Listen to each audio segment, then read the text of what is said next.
అనిపిస్తుంది అనుకోవచ్చా? అంటే లైక్ విమర్శలు కూడా చాలా తగ్గించారు. ఓన్లీ ఒక చంద్రబాబు గారిని తిడుతున్నారు కానీ పవన్ కళ్యాణ్ గారిని మాత్రం ఏమీ అనట్లేదు. వాళ్ళ కార్యకర్తలు కావచ్చు, వాళ్ళ లీడర్స్, జగన్మోహన్ రెడ్డి గారు అందరూ. సో ఈ మార్పుకి కారణం ఏంటి సార్?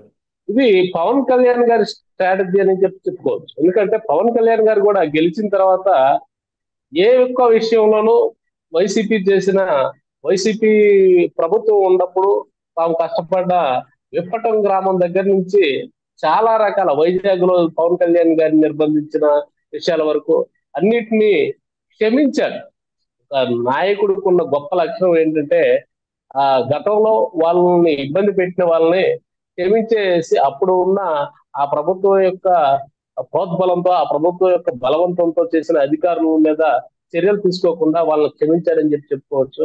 అలా క్షమించడం వలన అలా క్షమించి ఆయన పని ఆయన చేసుకుపోతున్నాడు. పంచాయతీలని గ్రామీణాభివృద్ధి దృష్ట్యా లేకపోతే మొక్కలు నాటడం.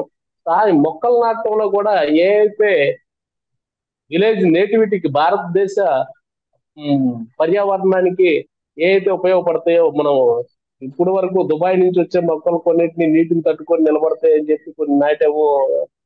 గాలిలో కార్పస్ అనే మొక్కల్ని ఎస్ సార్. అట్లాంటివి కాకుండా కానుగా వేప ఉసిరి ఇలాంటి సాంప్రదాయ మొక్కలను నాటి పర్యావరణాన్ని కాపాడాలనే పెద్ద ఉద్యమాన్ని ఆయన భుజాన వేసుకున్నాడు. అలాంటి పరిస్థితుల్లో ఇలాంటి ఉత్తమమైన నాయకుడిని దార్శనికుడిని విమర్శించే పరిస్థితి సాహసం వైసీపీ చేయలేకపోతుందని చెప్తారు. వాళ్ళు వైసీపీ టీడీపీని ఎందుకు టార్గెట్ చేసింది అంటే టీడీపీ అధికారంలోకి వచ్చిన తర్వాత పవన్ కళ్యాణ్ గారిని మాత్రమే ఏం చేస్తూ పవన్ కళ్యాణ్ గారిని టార్గెట్ గా చూపిస్తూ ఈయన మాకు చాలా సపోర్ట్ చేశాడని చెప్తూ అంతకన్నా బాగా పనిచేస్తున్న ఇప్పుడు నాదెండ్ల మనోహర్ గారు కానివ్వండి, లేకపోతే కందులు దుర్గేష్ గారు కానివ్వండి, వీళ్ళందరూ కూడా స్వచ్ఛందంగా ఇంతకు ముందు టీడీపీ గవర్నమెంట్ లో కాదు, ఇంతకు ముందు ఆంధ్రప్రదేశ్ రాష్ట్రం ఏర్పడిన తర్వాత ఏ మంత్రి చేయలేనటువంటి నిస్వార్థంగా తమ యొక్క మంత్రి ఎలా ఉండాలి అనే విధానానికి పొరపాటుగా కొత్త అర్థం వచ్చే విధంగా వీళ్ళు పనిచేస్తా ఉన్నారు. ఇలాంటి వాళ్ళని ప్రశ్నించకుండా వాళ్ళ యొక్క పనితనాన్ని గుర్తించకుండా వాళ్ళ యొక్క ఏదైతే ప్రభుత్వ పథకాలకు సంబంధించినవి ప్రజలకు ఏదైతే ఇస్తున్నారో వాటిని గతంలో వైసీపీ ప్రభుత్వం ఏదైతే చేసిందో వాలంటీర్లు పెట్టి ఇప్పుడు అదే పరిస్థితిలో గత పెన్షన్లు టయానికి ఇస్తున్నాం అని చెప్పి టీడీపీ ఎమ్మెల్యేలు వాళ్ళ కార్యకర్తలు గ్రామ స్థాయిలో వీళ్ళందరూ తీసుకెళ్లి ఇవ్వటం ప్రజలకు చాలా ఎబ్బెట్టుగా అనిపిస్తుంది. గతంలో పెన్షన్లు అనేవి ఎన్టీఆర్ టైం దగ్గర నుంచి వస్తానే ఉన్నాయి. గతంలో వైసీపీ పరిపాలనలో వచ్చినాయి, ఇప్పుడు వస్తా ఉన్నాయి. ఏదో కొత్తగా పెన్షన్ ఇచ్చినట్టు ఇవాళే పెన్షన్ మొదలైనట్లు తీసుకుని వెళ్ళి ప్రతి ఇంటికి వెళ్ళి ఎమ్మెల్యే స్థాయి నాయకుడు ఎమ్మెల్యే వెళ్ళి ఫోటో దిగి మేము పెన్షన్ ఇస్తున్నాం అని చెప్పి అంటాం అనేది వాళ్ళకు మరి ఆ సిగ్గు అనిపించడం లేదో కానీ ప్రజలకు మాత్రం చాలా ఎబ్బెట్టుగా లజ్జాపారంగా ఉంది. ఇలాంటివి చూస్తే ఆ, ఉమ్, ఆ, ఇది సారా అయితే మారింది, సీసా అయితే మారింది కానీ సారా అదే ఉంది అనే పరిస్థితికి వచ్చారు.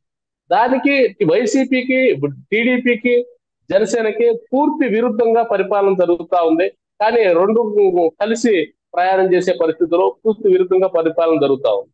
కాబట్టి వైసీపీ జనసేనని టార్గెట్ చేసి పవన్ కళ్యాణ్ గారి గురించి మాట్లాడే ఆ సాహసం అనేది ఎందుకు చేయలేకపోతుందంటే ఇదే కారణం.